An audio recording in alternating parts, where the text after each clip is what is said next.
Hello and welcome to the Bulletin with UBS on Monocle Radio. Each week, the sharpest minds and freshest thinkers in finance take you beyond the numbers and hype, right to the heart of the big issues of the day. This week, we're exploring a new UBS survey that shows wealthy women and the next generation feel unprepared for the great wealth transfer that will see an estimated $105 trillion changing hands by 2045. According to UBS's latest Own Your Worth report, entitled Air Dynamics, Money in Motion, many women who've already experienced a wealth transfer event faced significant challenges, and most who expect to inherit from parents in the future are not prepared either.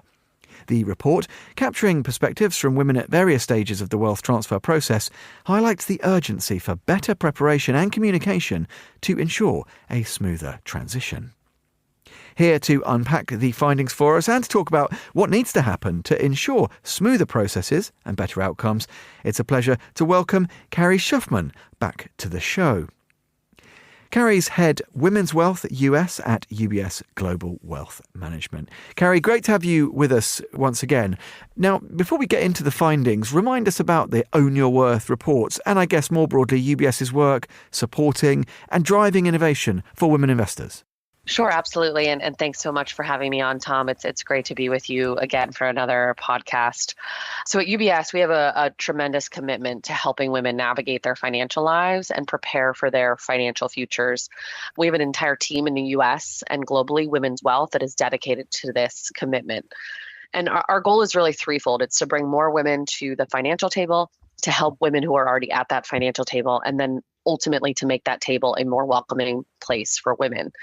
And we do that in many different ways, but in the US, the foundation of that commitment really is our research, which we call Own Your Worth. And over the last almost 8 years, we've actually gone out and surveyed and spoken to tens of thousands of women and men for that matter, but women from all different backgrounds and financial situations to really understand their approach to managing money, how they think about their financial well-being, their sentiments around money, their feelings about the financial industry, how they make or maybe don't make important financial decisions.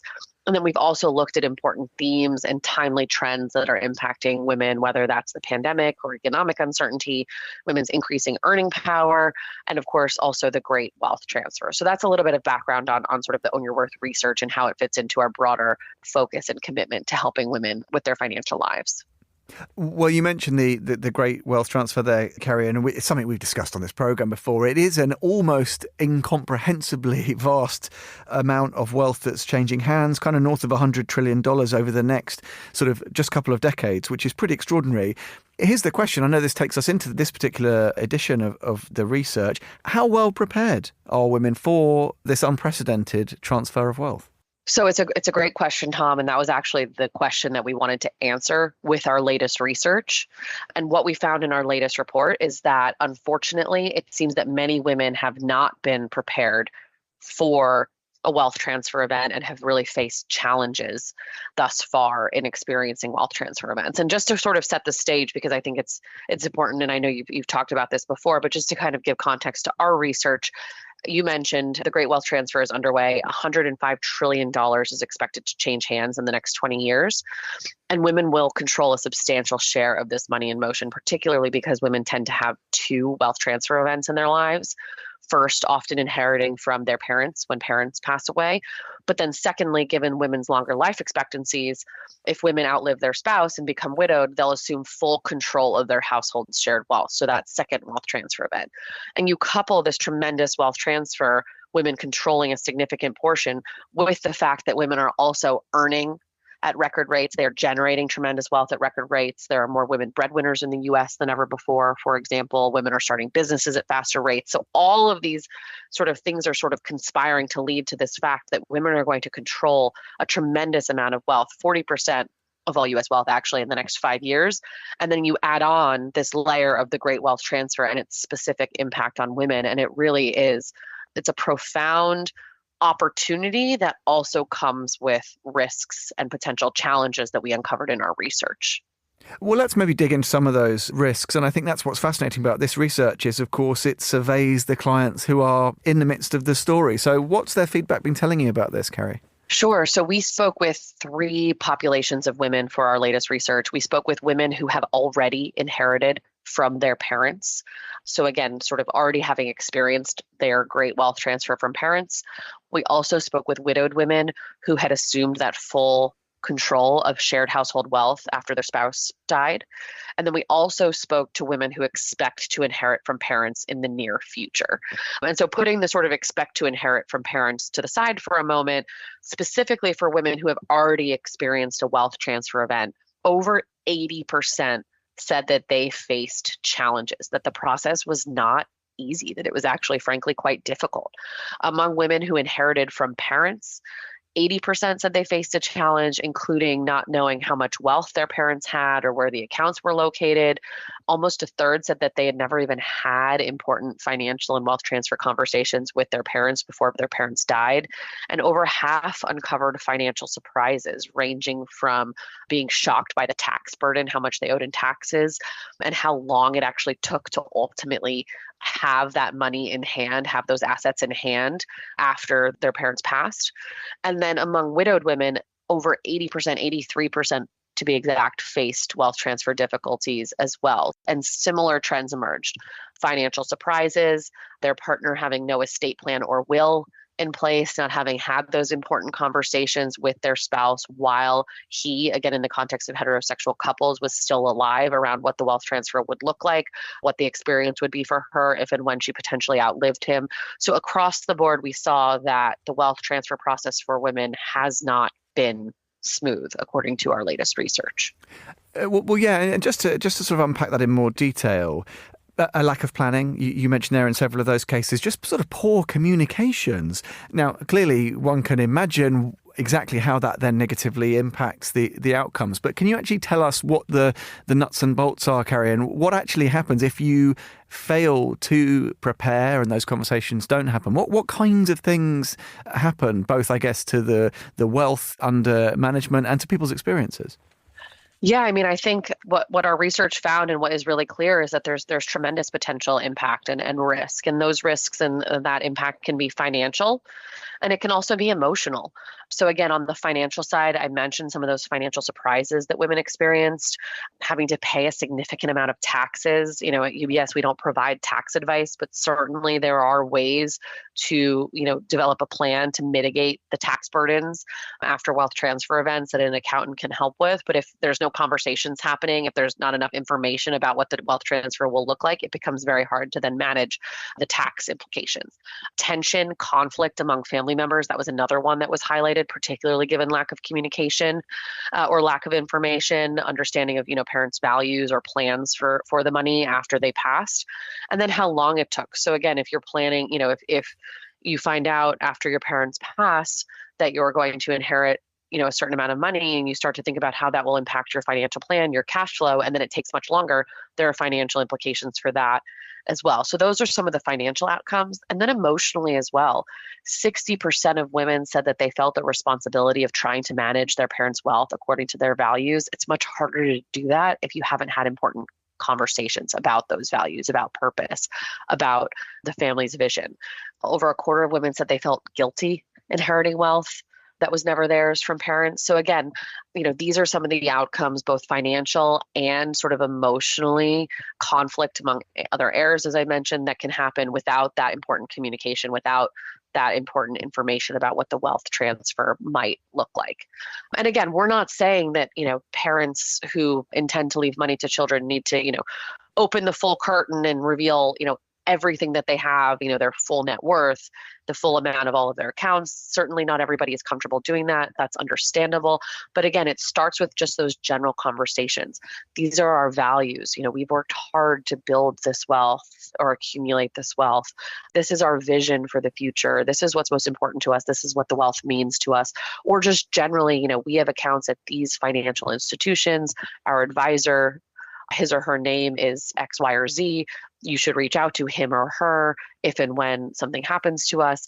Just some of those initial conversations can really make a tremendous difference in the long term for the person who is ultimately experiencing that wealth transfer event. Well, this is it. And I was going to ask you actually about ways to ensure a smooth or as smooth a process as possible. And as you mentioned, it's often a very emotional and challenging time at the best of times, maximising potential. Fair to say then, Carey, that I guess part of it is just, as you said, we don't need radical transparency. It's just about some clarity, right? And some guidance. Are there other kind of things to look out for that just generally have helped those women who've had the best experience of these challenging moments to ensure it's more free-flowing? Sure. Yeah. And one of the things, with our Own Your Worth research, part of being able to come up with a solution is understanding the problem to begin with. And so that's really what we try to get at with our Own Your Worth research, uncovering a potential problem or challenge that women are facing relating to their wealth, and then trying to figure out how we can actually work to mitigate that, to find a solution to improve whatever that experience might be for women. And so we actually asked and surveyed women who have been through that wealth transfer event what advice they would give to other women who may one day experience their own wealth transfer event. And across the board, the advice really was fairly similar, both among women who had inherited from parents as well as women who had become widowed. And it really came down to kind of three key areas. The first is, having those conversations, talking about it, understanding the financial picture to avoid surprises. Again, radical transparency, as you said, is not necessary, but just understanding, what the values are, what the plans are, where everything is, who the right person is to go to if and when something might happen. Certainly that's important for inheriting from parents. For married women, certainly those conversations hopefully can be a bit easier. And while it's hard to have conversations, about death, about something potentially happening, it is your shared money, it's your shared wealth if you are in a couple. And so having conversations about what that looks like and developing a plan just in case is really a way to ensure that, both potential spouses are taken care of in the event of the unexpected, right? We all want to know that if something happens to us, our loved ones will be okay. And that starts with having those important conversations. So that's sort of the first piece, talking about it. The second piece is actually learning as much as you can. So understanding, the amounts and types of assets that might be involved in the wealth transfer, those potential tax implications that I mentioned before, what the investment options are, and then sort of the short-term and long-term impact of the wealth transfer and how it fits into your broader portfolio. Again, you may not have all of that information right away, but as soon as the wealth transfer event, starts to happen, trying to gather as much information, wrap your hands around what the picture looks like and how it'll impact your current and future financial picture is really important. And then the third, which I think ties really nicely to the first two, is bringing in the financial professionals. So whether that's actually engaging with a financial advisor to help you in understanding, the asset types, the financial planning picture, helping to encourage those family conversations, bringing in a tax expert, an accountant to help you with the tax implications, an attorney to provide legal advice. A financial professional can help answer the questions that you have, inform critical decisions, and provide that expertise on how to invest, save, and manage, this wealth moving forward. So those are some of I would say it's really talking about it, learning as much as you can, and bringing in the experts are the three ways to help improve the wealth transfer experience for women and really for anyone who might experience a wealth transfer event moving forward, women and men. Yeah, it's great advice. And if people are interested in that second part, they can probably actually listen back in our archive of shows. You've spoken on this program before about some of the ways to build up that education, get that deeper knowledge, so our listeners can find that. Just on a generational point, is the next generation, I don't know, as unprepared, better prepared? Are they maybe better, worse at having those kind of conversations? Do we see a change if we look between generations in terms of that degree of relevant preparedness, Carey? So it's a really good question. So I mentioned that third cohort of women that we spoke to who expect to inherit from parents one day in the future. It was a wide range of generations who took the survey. So it may not be, next gen in the way that we think millennials, Gen Z, but among women who expect to inherit from parents in the future. So we can, make assumptions that they are at least in, the next generation, particularly given that the wealth transfer is going to primarily be passed on from baby boomers. When we actually went and spoke to women who expect to inherit from parents one day soon, unfortunately, as of right now, our research found that they are not necessarily any better prepared. And in fact, they are on track to face quite similar headwinds to women who have come before them without taking action, without following some of those important steps that I just mentioned. So 74%, about 3/4 of women who expect to inherit from parents one day, according to our research, said that they are not prepared either. Many have not seen their parents' will or estate plan. They don't know where their parents' accounts are located. They don't know how their parents will divide wealth among heirs. Again, going back to that lack of information, but also the potential for tension and conflict. And almost a third said that they don't even think their parents have a wealth transfer or estate plan. So again, unfortunately, according to our research, these challenges are not necessarily going to improve, which is, again, why we do this research. If you uncover a problem, if you understand the nature of it, you're better positioned to help solve it. So certainly, I think that speaks to what we were just talking about before, which is the how to try to create and work toward a smoother wealth transfer for women through having those more open financial conversations with loved ones, learning as much as you can, and bringing in those financial experts to help you with it. Yeah, and it's amazing, isn't it? Perhaps it shouldn't be surprising, but some of those numbers, as you say, 74% up at 80%, they do seem to surprise. Well, they surprise me anyway. Just zooming out, Carey, and perhaps a final thought from you. How do these learnings fit into the overall? Because obviously we mentioned the sort of the work that you and your colleagues have been doing for such a while in this space. There's the series of research, a whole body of work actually that speaks to these themes. How does this fit in? It must be really interesting to add another layer of understanding. And exactly as you said, it then gives you the tools to then develop the next round of great solutions and advice for your clients, presumably. Exactly. That you're exactly right, Tom. And I think, we continue to look at different topics, different themes that impact women and their financial lives, as I mentioned in the opening remarks. And this continues to build on that, right? And so over time, we have found that many women, certainly not all, but many women are facing certain challenges as it pertains to their wealth, whether they've been widowed or they've gone through a divorce and they've had to really navigate their financial lives on their own. And that experience might have been with challenges, whether they are married and are navigating, the couple dynamics around making financial decisions together, whether they are single women or women breadwinners. As I mentioned before, we looked at and explored women breadwinners last year. Many of them said that they faced challenges in navigating their financial lives. And then, of course, now women as inheritors, women as the recipients of this great wealth transfer. So again, I think it speaks to the tremendous opportunity. We know that women control and are on track to control more wealth than ever before. They are earning it, they are creating it, they are generating it. And then, of course, they also might be receiving it via wealth transfers. So how can we ensure that that opportunity is maximized for all women? How can we ensure that women really are able to, as we say, own their worth and maximize their full due? And with this research, we continue to understand different challenges, different topics that really help us provide a well-rounded approach to helping women navigate their financial lives, recognizing that every woman, every investor is different. There is no one-size-fits-all approach. But if we can try to understand as many different cohorts and populations of women as possible through our research, then we are hopefully best positioned to meet, women wherever they are, and their unique financial needs that they may have for themselves and their families. Carey Shuffman bringing us to the end of this edition of the show here on Monocle Radio. To learn more about previous reports in the series, visit ubs.com/women. You can listen again and explore more about this show at monocle.com, and you can find out how UBS can help you at ubs.com. This is The Bulletin with UBS on Monocle Radio. I'm Tom Edwards. Thanks for listening.